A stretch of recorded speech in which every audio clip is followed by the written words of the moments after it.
My name is Tracy. The room was filled with tension as my brother, Ethan, lunged towards me with a letter opener in his hand, screaming for me to transfer the money back. My father, Victor, stood between me and the door, his face contorted with rage.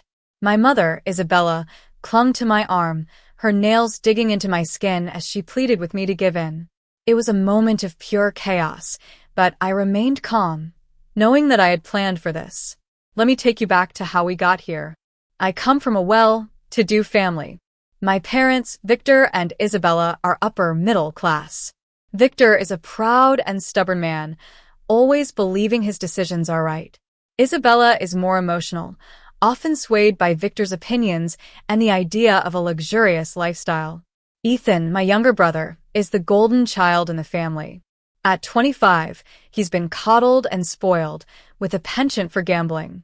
For years, I've been the overlooked one. I'm a 30-year-old senior risk assessor in a large financial firm, but my family only sees me as a glorified secretary.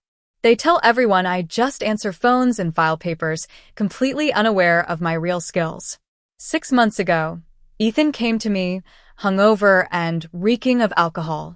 He begged me to set up an LLC for him. He was too lazy to deal with the paperwork and wanted it done quickly. I agreed, but I also saw an opportunity. I drafted the operating agreement for Ethan's LLC, Ethan Enterprises. In it, I included a clause 4.3, stating that the manager has sole discretion to distribute funds to settle any debts held by the manager against a member. When the bank sent the two-factor authentication code, Ethan waved it away, saying the beeping was giving him a headache. He asked me to set the admin number to mine, handing me the keys to his financial kingdom without a second thought.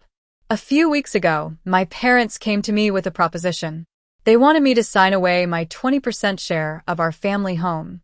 Victor sat at the table, tapping the signature line on the quitclaim deed, while Isabella whispered in my ear, "Just sign the paper, Tracy.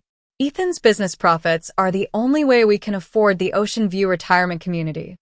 They were sacrificing me for their own luxury future. I didn't argue. I knew what I was going to do. I signed the paper with a steady hand. The title officer, a middle-aged woman named Linda, initiated the wire transfer of $185,000 to Ethan Enterprises. My parents hugged each other, imagining a future of luxury in the retirement community. Ethan leaned back in his chair, smirking at me and saying, "Thanks for the donation, sis.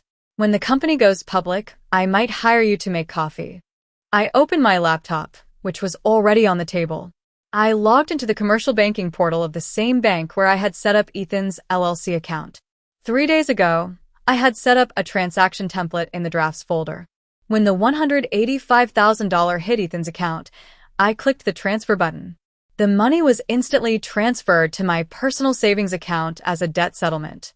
A moment later, Ethan's phone pinged. He pulled it out, expecting to see the money in his account. His face went pale as he realized the money was gone. "Dad, where's the money?" he whispered, his voice trembling. Victor, with false confidence, said it was a glitch. But I knew better. I calmly explained, "It's not a glitch. Clause 4.3 of the operating agreement. The manager pays the creditors first. Ethan, you owe me a lot of money." Ethan started screaming, accusing me of hacking the account. Victor demanded I give the money back, but I told him it was a legally binding debt settlement and the money was in a high-yield trust. I then pulled out a blue folder from my bag and slid it across the table. It contained evidence of the distressed consumer debt I had purchased using a shell company. I had bought Ethan's defaulted credit cards, personal loans, and gambling debts for pennies on the dollar. I was now his primary creditor. My parents were in shock. Isabella couldn't believe I had bought his debt, and Victor accused me of manipulation. Ethan, realizing the gravity of his situation, became desperate. He lunged for the letter opener and threatened me. Just then, I pointed to the security camera in the corner. The door burst open, and 2 off-duty police officers entered. They disarmed Ethan and arrested him. My parents were in disbelief, with Isabella sobbing and Victor glaring at me. A week later, I'm sitting on my balcony, sipping coffee. I've received the first interest payment from my high-yield savings. Ethan is out on bail, but his troubles are far from over. I've sold the remaining judgment rights to a tough collection agency.